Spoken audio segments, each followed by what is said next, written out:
ridiculous. Well, here's the thing. Maybe. Sometimes.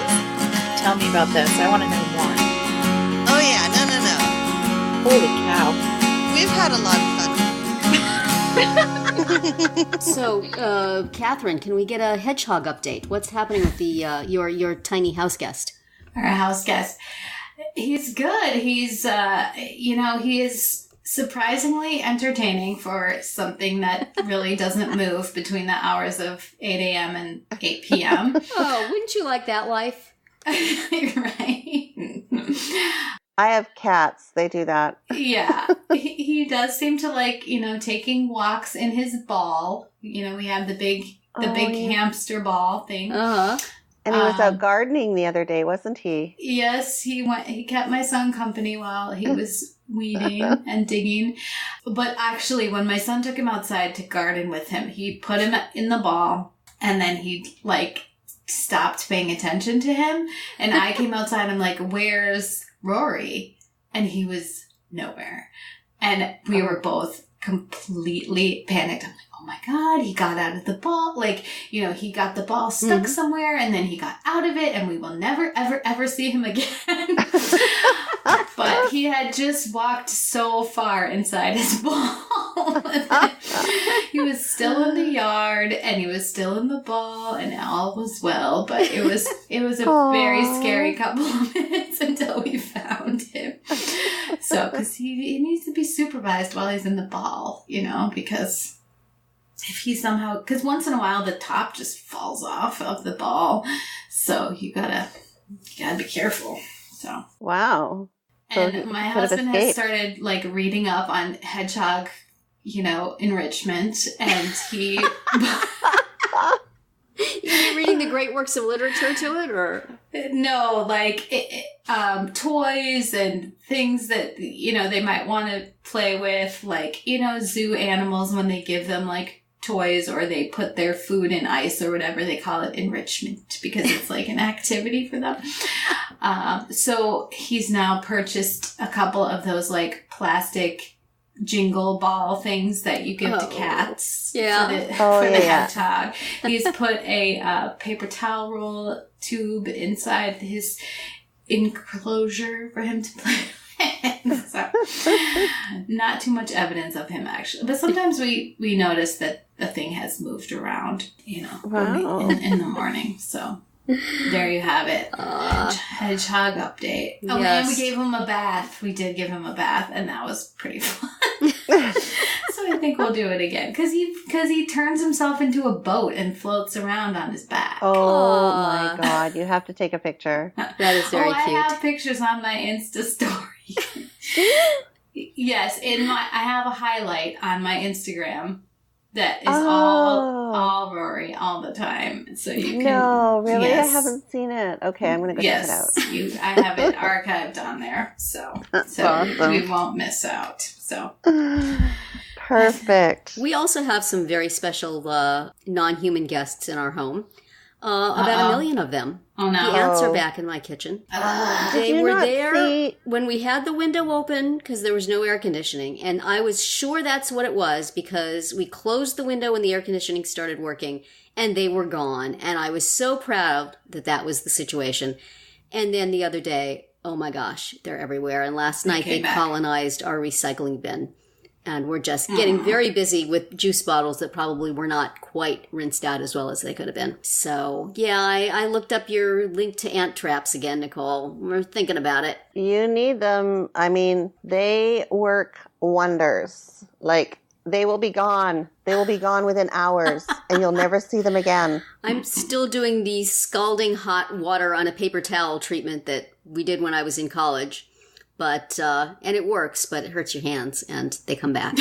Well, it doesn't get back to the ants. Yeah. Whatever. The thing is, it's individually, I bear them no ill will. I'm respectful of their resourcefulness and amazed by the many things that they are able to do, carry crumbs that are their own size. And so I kind of, I hate to do the mass murder, but still get off my counter. Get off my chair. Yeah. One of them crawled in my coffee cup and then almost like saying power to the ants, down with the humans. He dove into my coffee. It was like a defiant gesture. Terri, sometimes the herd needs to be called, okay? You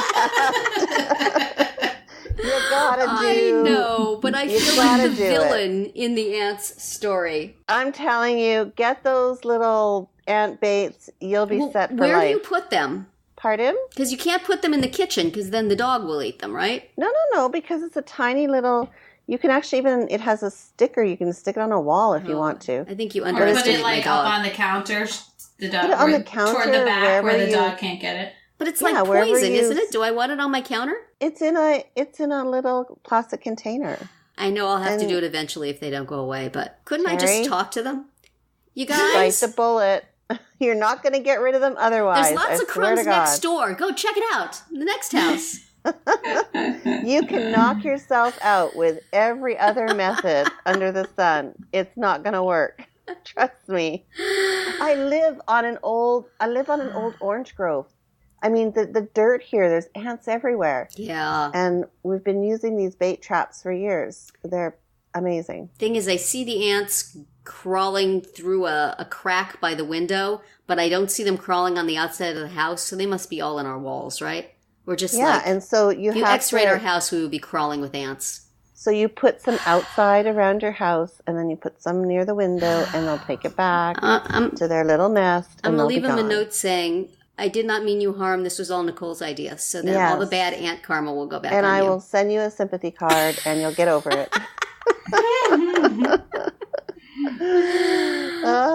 Anyway, on this note of mass murder, we'll move into our podcast. We'll give you a week. We'll check back in a week and see how they are. Yeah. All right. Bite the bullet, Terri. Bite the bullet. I acknowledge the truth of your statement, but I'm telling you. If I put little arrows on the wall, they'll go outside. Come on, ants, work with me. You don't have to be home. Let somebody in your family do it. We've just been spraying Windex at them. Tried that. Doesn't work. They come back. Yeah, I know. Well, if anybody else out there has any other ideas for Terri that are a little bit more ant-friendly. What does PETA have to say about ant control? Yeah, exactly.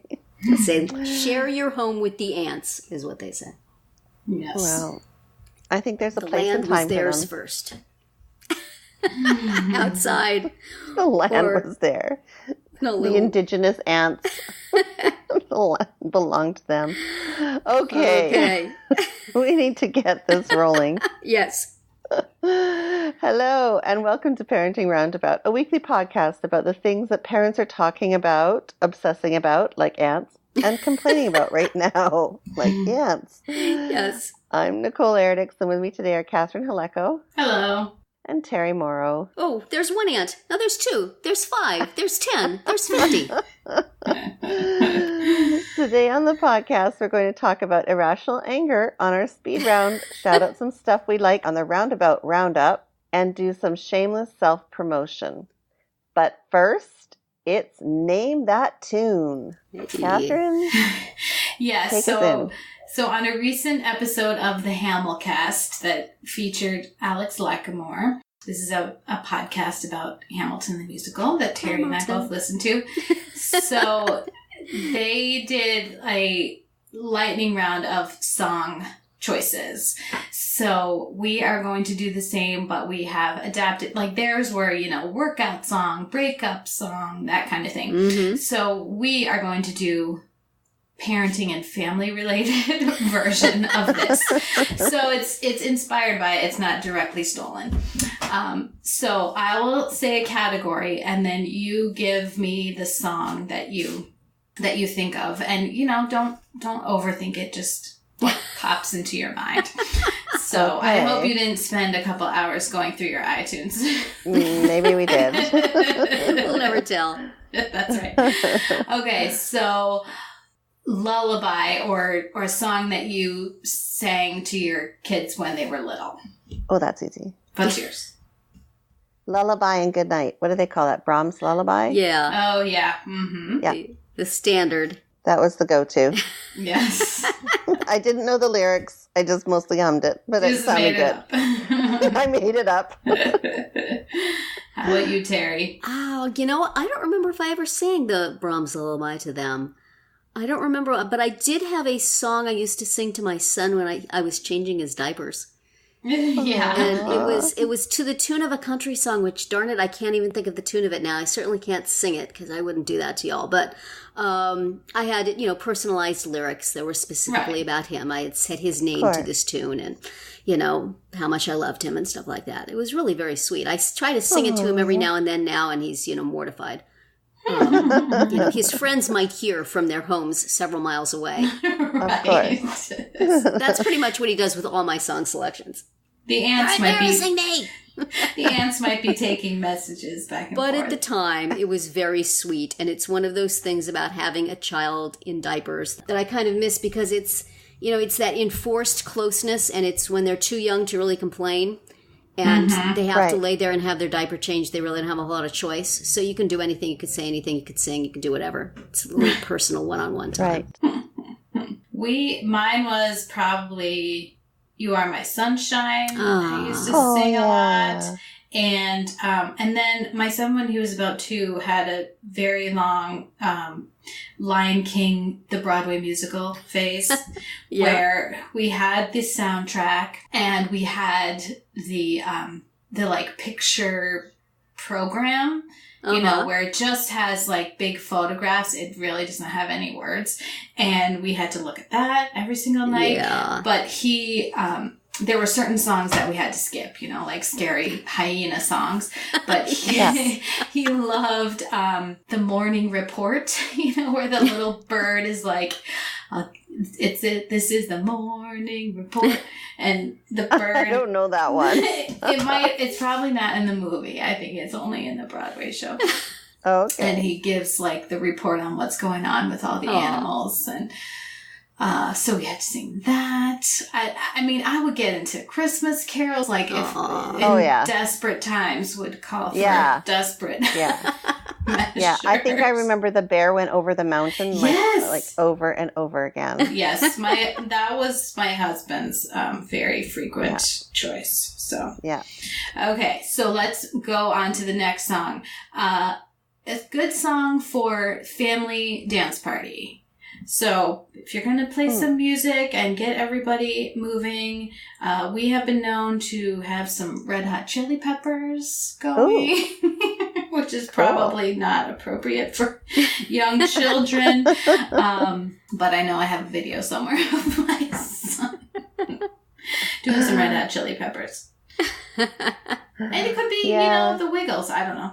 Yeah. I don't know. Yeah. Oh, yeah. We always resorted to heavy metal, so don't feel so bad. Oh, there you go. It was usually AC/DC or Judas Priest or Kiss. I don't know.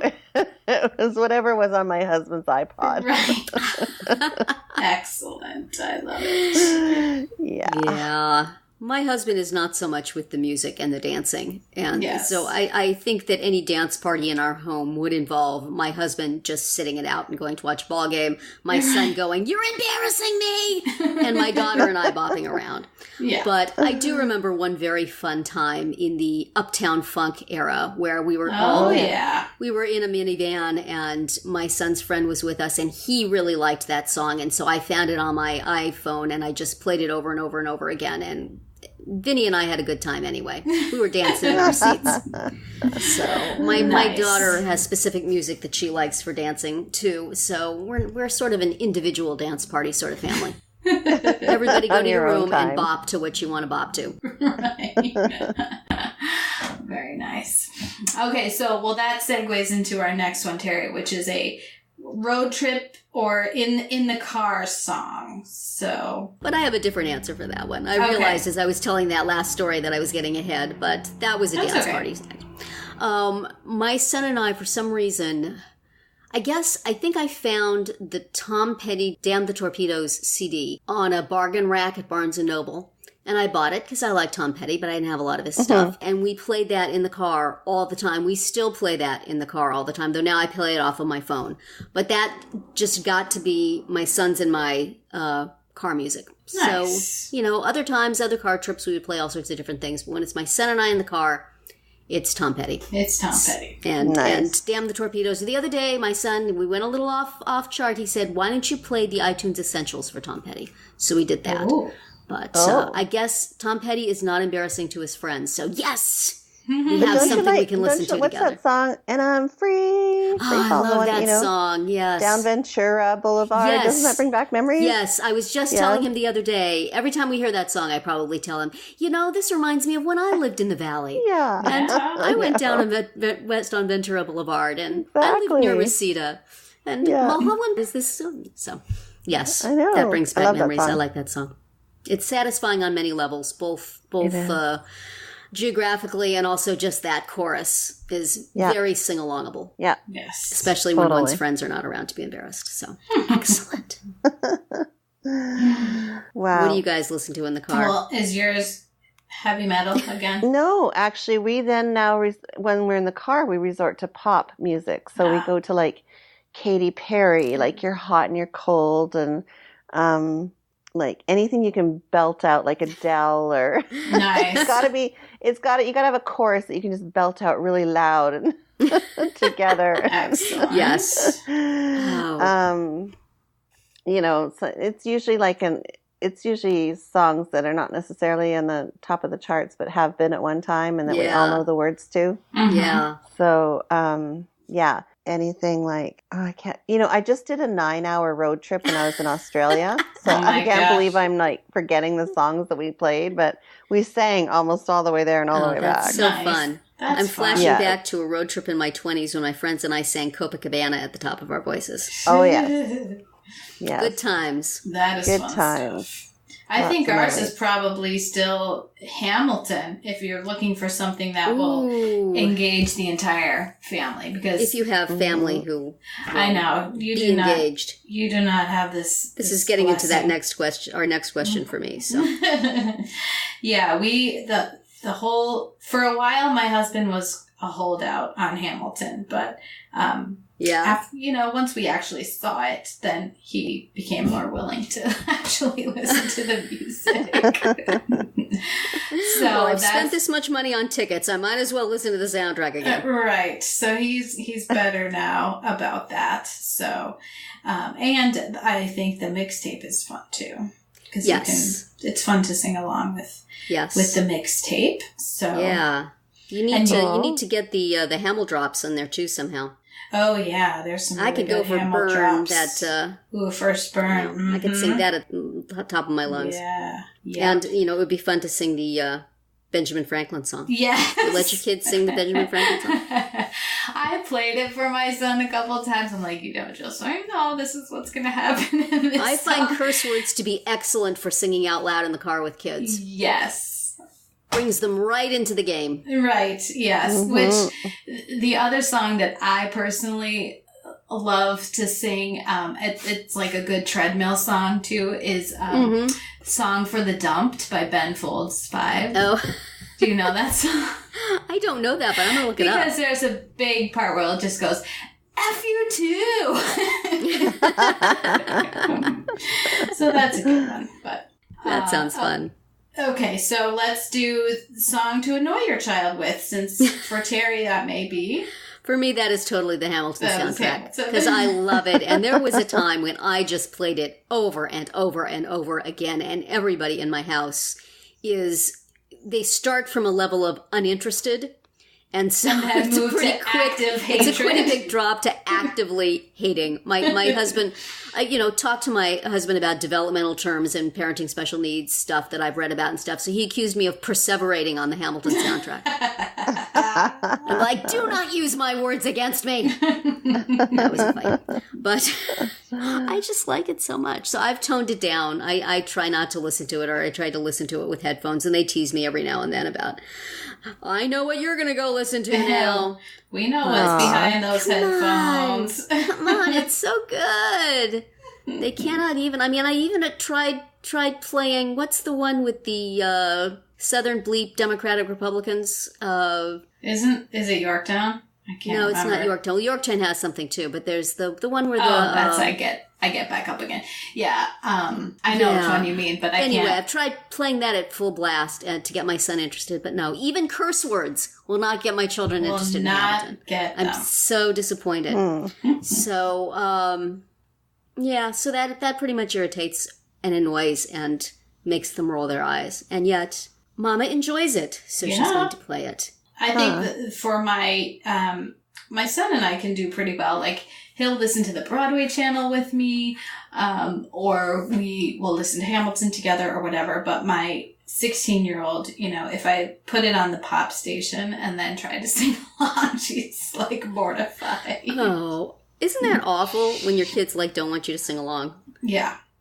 That's not fair. And it's not happening anyway. Driver's choice. I'm gonna sing. Nicole, you guys seem to have you're pretty aligned on your music. Yeah, I have to say, I was thinking about songs that would annoy my kids, but we actually listen to a lot of the same music, because we've always played music and our music and forced the kids to listen to it. So, but sometimes they rebel, and start listening to show tunes. Yeah, they like listening to rap and stuff, but not generally when they're with us. We just play songs that we all enjoy. Mm-hmm. But probably the songs that annoy them are the ones that come with the stories. So for example,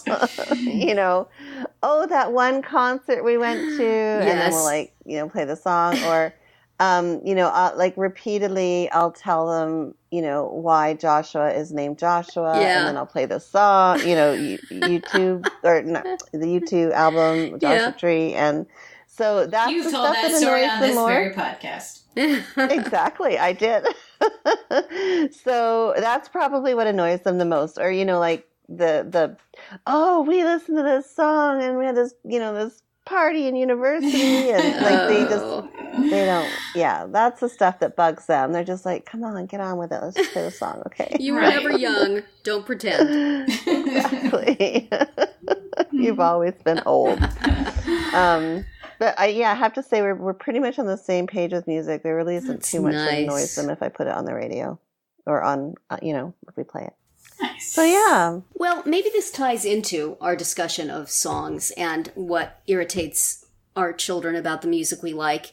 Our speed round question for this week is, what makes you irrationally angry? And having my husband make cracks about Hamilton would be one of those things. Yeah. So... and generally people not being able to read my mind, or even just not doing the things I have specifically said and spelled out and complained so that they would not have to read my mind. Yeah, and yet still it doesn't happen. These things tend to make me just I don't even think that's irrational. I think that's justifiable. Being angry about it is not irrational. It's the level to which the anger goes once I get started. I see. I think it ramps up to a level of anger that is really not appropriate. But it's deeply satisfying. It's deeply satisfying, except then I have to apologize after. Yeah. So, I can never really just own it. I need to just be able to say, you know what? You did this. You started it. This is your fault. But instead I have to say, I got kind of angry. It was inappropriate. So... That sounded really meaningful. That feeds into the next bout of irrational anger somewhere down the line, but... Right. What makes you irrationally angry, Catherine? People loading the dishwasher wrong. Yes, that is a very close second to my number one, which is being woken up too early. My alarm is set for a certain time, and people are making noise before that, or even specifically saying, hey, don't you have to get up? No, I don't. I have an alarm set. Stop it. Yeah. And I think the part where you've just, been woken up is where the irrationality comes from. Your brain is just unable to parse, what is happening. Yeah. 5 minutes, 30 minutes, it doesn't matter. Do not cheat me out of my sleep. That seems like a reasonable request. Yeah. I mean... Again, not sure how irrational that is. Well, I guess, like you, there's a level. Yes. It very quickly becomes not about just that, but just the entire weight of injustice. Just the entire injustice of the whole world and everything. Everything in it. Yes. How about you, Nicole? What gets you riled? Oh, well, this probably comes from my British background, but I can't stand bad manners. Oh. I hate, like, if you have bad table manners, or if you, like, don't hold the door open for somebody, or if you don't say please or thank you. I can't stand it. I get very angry. Yeah, I'm with you on the please and thank you thing. The other things we don't always do so well here. You probably should not come to my house. But the please, when other people's kids don't say please and thank you, I judge. Yeah, I get so judgy. And, like, I just find, the table manners thing, oh my God, it drives me up the wall. For my kids, like, I mean, whatever. I can't say much about other people, but yeah, that makes me, like, lose it. My husband is right there with you. Like, when it's our own kids, for sure. Like, the table manners thing will absolutely just drive him away from the table. Yeah, literally. Like, I'm out of here. I get so mad. I'm like, anyway. And just other people, like, just being rude and cutting in, and like, it just, we were in the lineup for the plane, like, people who don't line up properly, and Nicole, when I went to Greece, it was on British Airways, and we're at Chicago O'Hare, and the boarding process was completely chaotic, and, like, it just didn't make any sense. And people no one understood where to line up, or where was the end of the line, or who was supposed to be in what line, and it was just like a big disaster. And I said to the guy standing next to me, well, I thought the British were supposed to be, this was their thing. Like, queuing up is totally a British thing. And he said, yeah, but these are American employees of British Airways. Exactly. They're going to Britain. They're not coming back. It was very...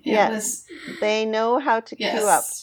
I mean, like, just people stepping in front of other people and not apologizing, and it just drives me nuts. I'll even say something out loud, which is not typically me. Well, sounds like they deserve it. I know. It's not fair. Like, where's the justice? Yes. We have to wait and behave. Why can't you? Yeah. You tell them. There you go. I'm going to. Well, we hope nothing we say on this podcast makes you irrationally angry, dear listener. But whatever does make you angry, we are with you. You are totally justified. Feel that righteous rage.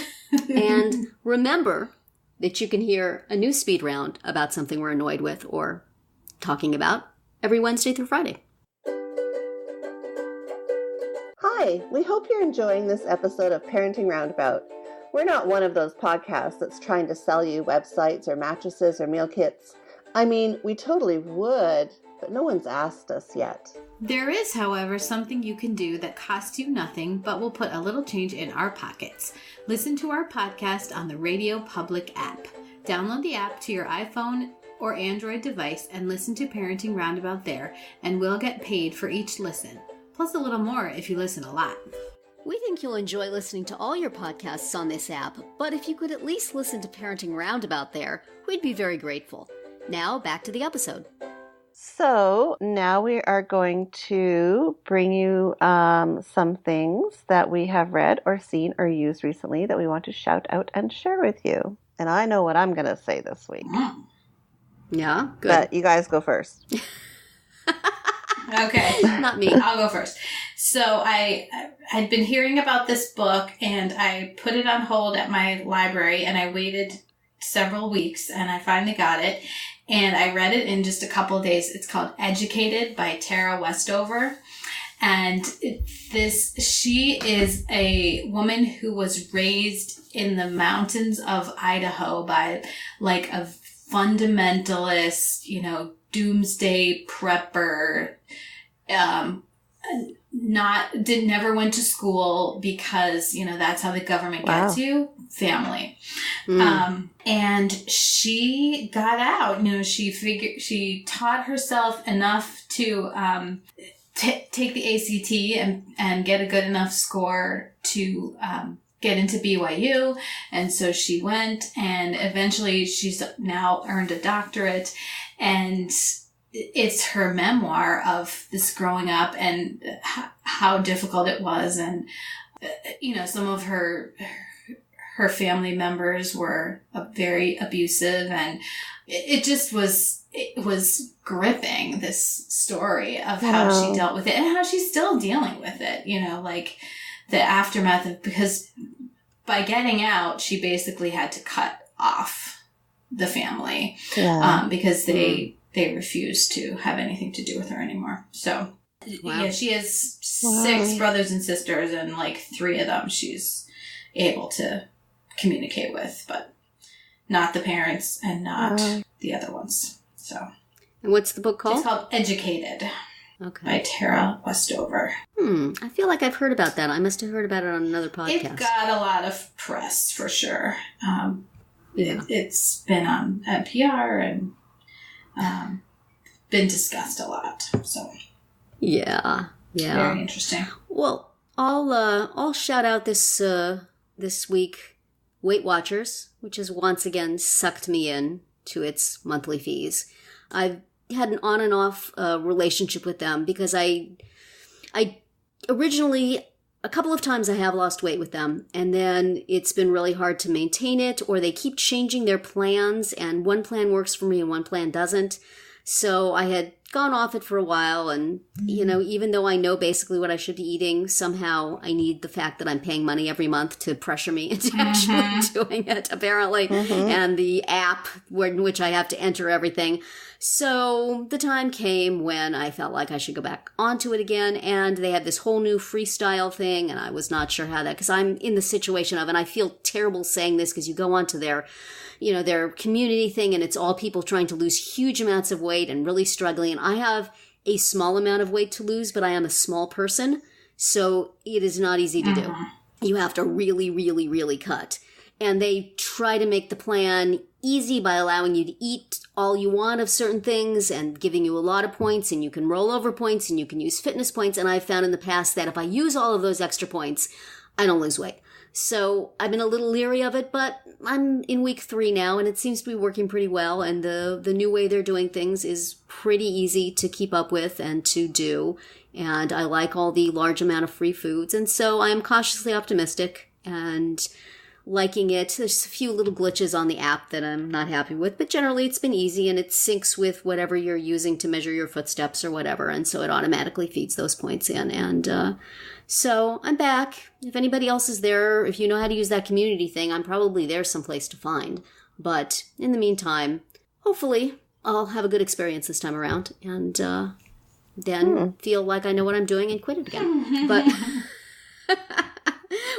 and it's the sort of mortifying thing is when you go back after you've been off, it saves all your data. So there was things on there from on my app from 2004. Oh my gosh. It's like you keep coming and then you stop and then you come back and again and again and again. Here, let us show you all the times you lost this weight.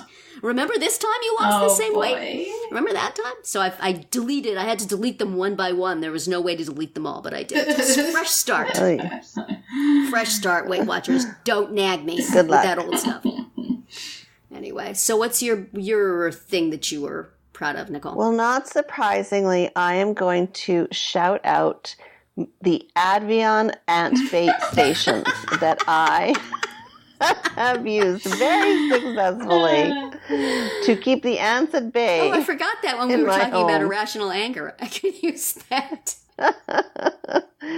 So threw the link up there for you, Terri, in case you are, in case you they finally break you down and you have to do something about them. Listeners, weigh in on this, will you? Is it cool to use ant poison, or should one find a more holistic way to engage with the ants? And no, you gotta kill them. You gotta. I mean, there's no. You can't unless you're gonna climb into the wall and relocate their home outside. I'm perfectly fine with them staying in the They're wall. not gonna stay and one in or the two wall. can come out every now and then to wave their Look, little antenna at me Terri, or whatever they have. It's natural Just stay off my counter and out of my coffee, please. Natural. It's the law of natural selection. It's it's not really a the fair strongest fight, survive. It it just has to be done sometimes.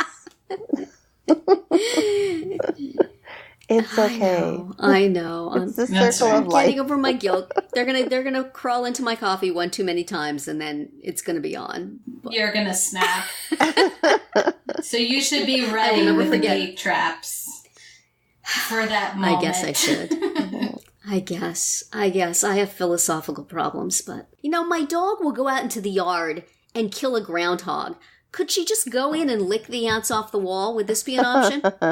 She's not interested she does not recognize them as wildlife. Yeah. She prefers the big furry things that could bite her. I don't think you're going to get help from that source. Sorry. Darn. Oh, well. Right. As long as she doesn't find the ant trap.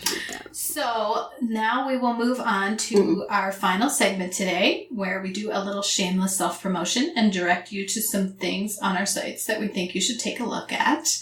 And I see Nicole has an idea for us. Surprise, surprise. Well, the only reason why I'm mentioning my book once again is because I've got I guess you would call it like an online book club chat going on over at understood.org, which is a very, it's quite a popular, well-known resource for families who have children with learning and attention issues. And it's the home of our dearly departed Amanda. Yes, she's over there now. Yes. Exactly. So anyway, they've asked if I would share my book with their, constituents and have like a chat about it online. And it's going to be on Saturday, August the 11th at 10 a.m. Eastern. And so I've thrown the link up there for my book in case you haven't got it yet. So, and it's 10% off on Amazon.